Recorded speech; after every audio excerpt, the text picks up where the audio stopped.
מקובל When a Kabbalist begins to perceive the upper world, he enters a different dimension. The entire world is revealed before him. It's something that doesn't exist in this world. He perceives an entirely different picture. Forces that bring our world into action, and souls that are not attached to bodies. Past, present, and future stand before him in the present. He experiences all this. He lives fulfilled with the eternal, perfect sensation.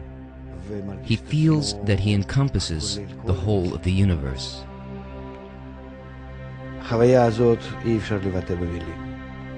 This deep emotional experience is impossible to express through words.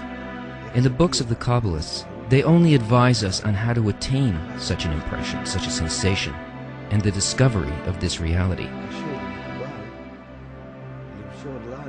It's difficult for a Kabbalist to convey to us what he feels, what he faces, what's being revealed before him, what the concealed world is. Of all the means that we have in our world to express an idea or to give a picture and to convey it to people who don't experience spirituality, there's only one medium that somehow expresses the impressions and delight of a man before whom the upper world reveals itself. Sound.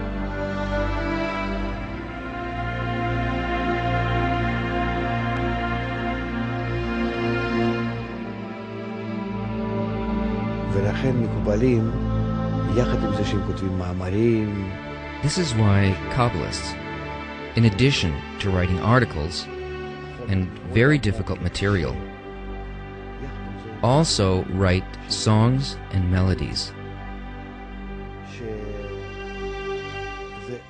It's one more way to express the sensations of a Kabbalist in a more concise and direct way, from heart to heart, through sounds, without words,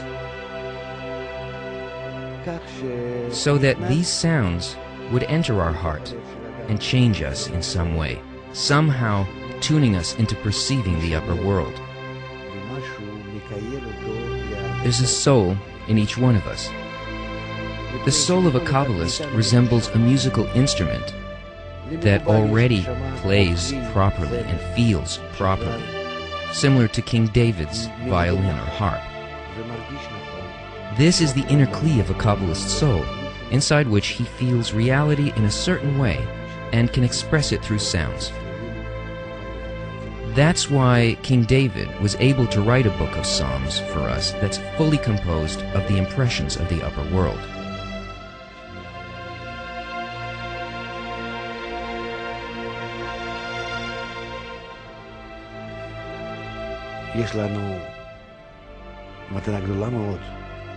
We have an enormous gift from the last great Kabbalist of our generation, Rav Yehuda Halevi Ashlag, Bala Sulam.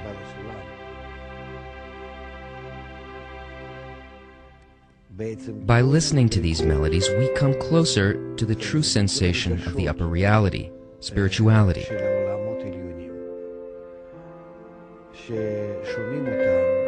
By listening to them, one gradually draws closer, and as though they're entering the upper world.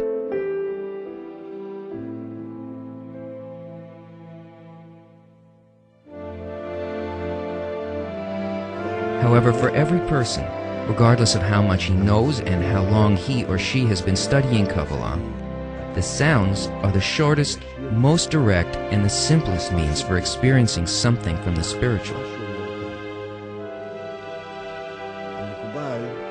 In the upper world, a Kabbalist feels states that are better or worse, negative and positive forces. He exists between them, governs them while they govern him.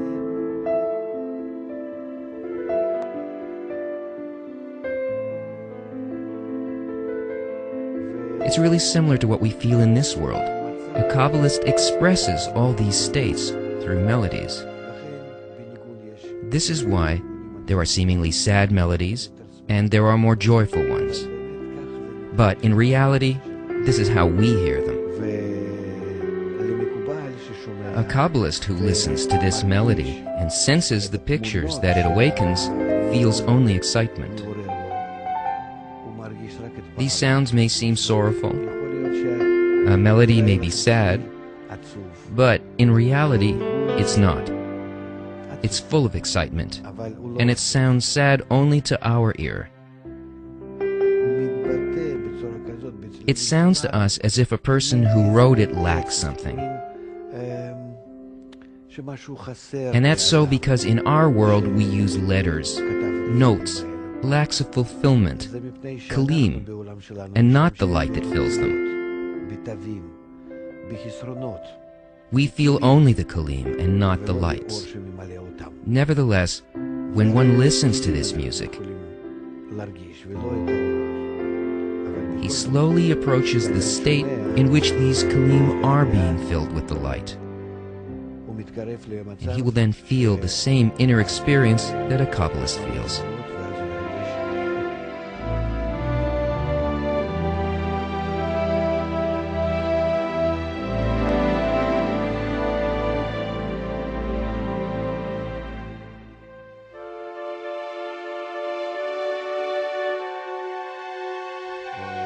I wish that all of you would become worthy of feeling those vast spaces,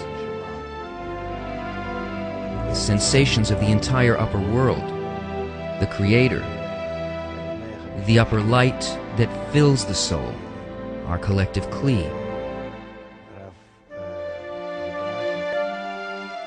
Baal Salam thought about us. He wanted us to come closer to this state, which is why he left us his melodies. Let's listen to them and reflect on these melodies as being the means for entering the upper world.